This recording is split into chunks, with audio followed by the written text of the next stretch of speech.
अगर मर गई तो कहीं काड़ में फेंक दिया जाएगा, ऐसा कह रहा था। उत्तराखंड से एक बेहद दर्दनाक मामला सामने आ रहा है।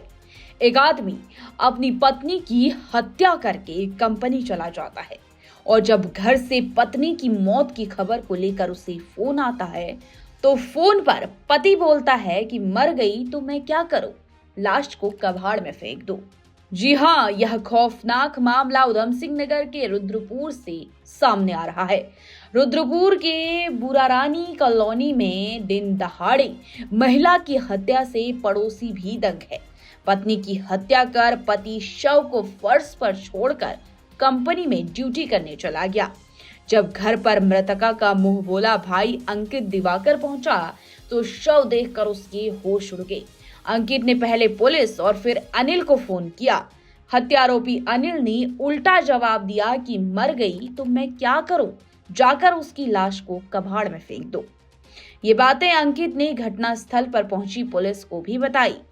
जी हां, पूरा मामला कुछ ऐसा है। मृतका मधु के भाई अंकित का कहना है कि मधु संस्कारवान थी। उसका एक भाई पुलिस विभाग में तैनात है और उसका पति अनिल लंबे समय तक बेरोजगार था। 2 महीने पहले ही उसकी नौकरी लगी है। पत्नी खुद कंपनी में जॉब करके पति को पाल रही थी। 6 महीने से दोनों के बीच अक्सर मारपीट भी होती थी, जिसका कारण था अनिल का किसी दूसरी महिला से फोन पर बात करना। मधु को यह बात बिल्कुल पसंद नहीं थी क्योंकि उसने प्यार के बाद ही अनिल से लव मैरिज की थी। अंकित के अनुसार सुबह अनिल व मधु लड़ाई कर रहे थे। उनकी पत्नी बीच बचाव करने चली गई। इसके बाद घर पर आकर उसने खाना बनाया। अंकित का कहना है कि जब 10 बजे खाना खाने के लिए मधु को बुलाने के लिए उसके घर गया, तब जाकर घर में देखा कि मधु अचेत पड़ी है। उसकी सांसें नहीं चल रही हैं। जमीन पर पड़ी मधु को उसने उठाकर बेड पर रखा और उसके पति को फोन करके घर बुलाया तो फोन पर पति ने कह दिया कि मर गई तो लाश को कबाड़ में फेंक दो। हालांकि कुछ देर बाद ही हत्यारा कंपनी से वापस घर लौट गया है, जहां से पुलिस ने उसे हिरासत में ले लिया।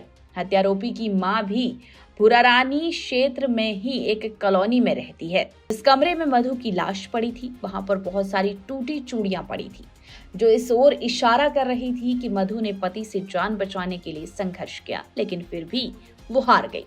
कमरे में तकिया भी पड़ा था। ऐसे में अंदेशा है कि गला घोंटकर या फिर तकिया से मुंह दबाकर मधु को मौत के घाट उतारा गया हो। मधु एक किराए के मकान के कमरे में रहती थी। क्षेत्र घनी आबादी वाला है, लेकिन तब भी उसकी मौत की भनक किसी को नहीं लगी।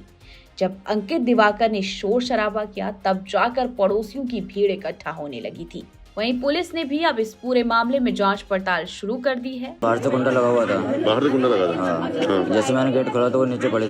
हाँ, अब उनको उठाया तो वो उठे नहीं। फिर देखा उनको हाथ पूरे ठंडे पड़े थे। मैं आकर देखा उनको उठाया, वो नहीं उठे, बहुत दर्द था।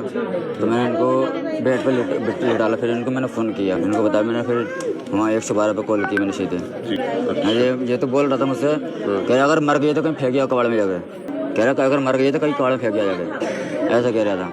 वहाँ मुझे छतरपुर में काम करता है, ये फोटो कोटिंग का जो काम करता था। पहले कभी करता नहीं था ये काम। 2 दिन गया, बाद 10 दिन घर में बैठ गया, ठीक है ना। अब ये 2-4 महीने से करने लगा है काम। जैसे तो घर में ही था, ये इसी घर वाली काम करती थी।